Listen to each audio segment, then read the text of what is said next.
In this video, I'm gonna teach you how to change Shikai in Project Mugetsu. It's a very easy process, so make sure to follow along. In this video, I'm going to talk about the options that you have to change your Shikai, and these two methods that I'm going to talk about in this video will not cost you Robux. One of them is going to cost you a lot of coins, in-game currency, and the other one is going to be by acquiring a certain item. So for the first method, all that you have to do is find this civilian NPC Dante. He is going to be all over the map on different locations, but some examples would include right on the bridge or on the forest. If you find this NPC Dante and you interact with him, this is what he has to say.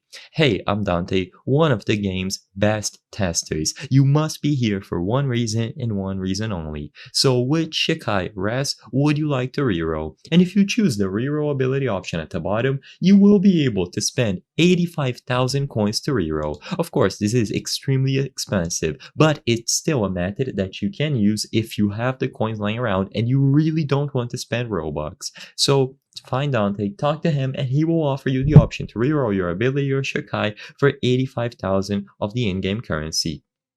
Alternatively, if you don't like this price or you don't want to do this approach, all that you can do instead is try to acquire a legendary orb. This has a 1% drop rate, and if you acquire a legendary orb, not only will you be able to reroll your Shikai, but you can also reroll plenty of other things associated with your character. So you can find various ways to farm this, but basically you just have to keep killing it over and over again until one legendary orb drops. If you acquire the legendary orb, you will be able to use it and choose from the menu that appears on screen for you to reroll your Shikai or any of the other options.